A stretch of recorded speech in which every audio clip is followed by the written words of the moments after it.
Hitman Episode 2, World of Tomorrow PS4 Review. Agent 47 goes Mediterranean for the second chapter of the latest Hitman game. In the gap between the last episode of Hitman and this one, much has changed. The larger criticisms of that Paris-led section have been fixed for the most part. The diabolical loading time fiasco has been reduced to just the one soul-crushing initial load and tolerable ones after that. Then there's the online side, leaderboards, contracts etc. that are now pretty stable, despite previously being flakier than an Arsenal side made out of dandruff. It speaks volumes that the first episode still received an 8/10 despite these, and other smaller, issues. That's because developer IO Interactive brought back the classic Hitman setup with some of the more modern touches that worked in the divisive Hitman Absolution. The sheer level of creative, grisly, and often darkly comic ways to off targets, coupled with the near-endless ways you could create your own contracts, and participate in special challenges, made for a thoroughly absorbing experience. The second episode though? That knocks the season opener for 6. This episode is Hitman at its very best. World of Tomorrow, Hitman's second episode, sees Agent 47 travel to the Mediterranean coastal town of Sapienza. His targets on this little trip? We have a troubled genius, a manipulative scientist type, and the destruction of a potentially deadly weapon to contend with. On paper that sounds fairly straightforward, but of course, this is Hitman, so there's a lot more to it than that. Our targets reside in an extravagant-looking mansion, the focal point for this slice of Italy, and just getting into it is the first of many puzzles facing you on this hit. Sapienza itself is a remarkably large, detailed and open for a Hitman level. You can wander into apartments and shops around the town, all full of great little touches and attention to detail. There's a working sewer system, a dilapidated fortress and a few secret areas to boot in this sun-kissed beauty of a map, all of which interconnects seamlessly.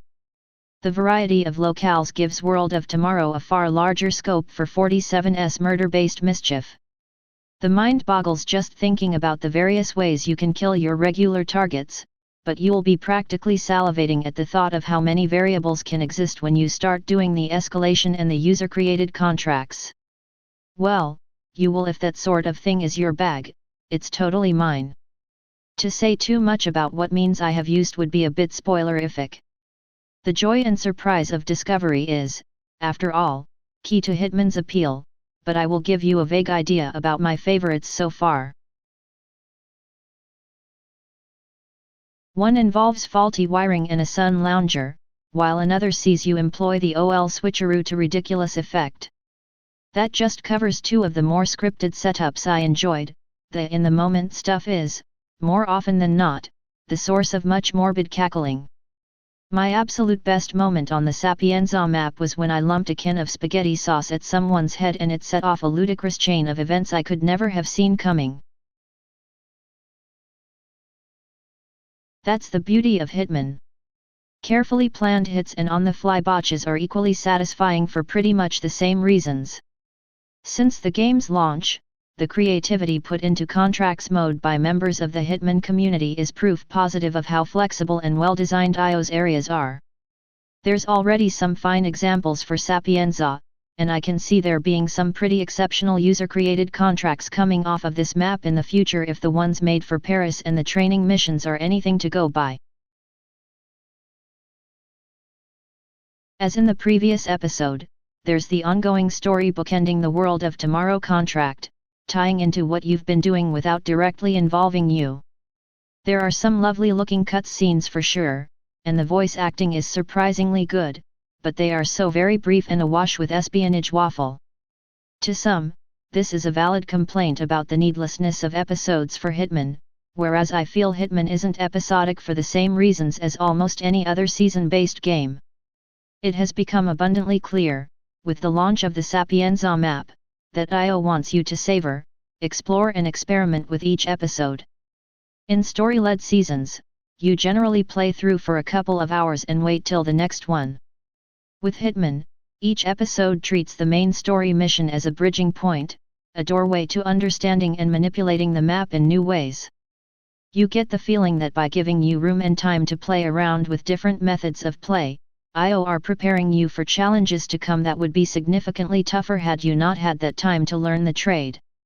Objectives in World of Tomorrow are far less clear-cut than in the Showstopper mission, but thanks to the repeated playthroughs and alternate contracts I've had on that first episode, I can rely more on what I know the game can let me do than I ever could have before.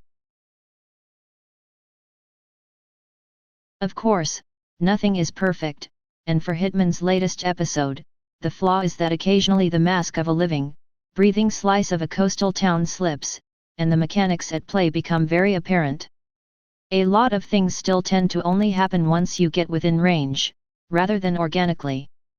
Characters also blatantly wait for your arrival too, standing on the spot for all of infinity if you so wished.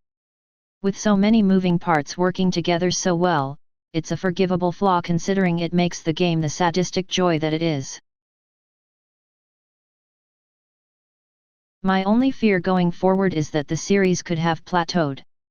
That it'll never be this good again.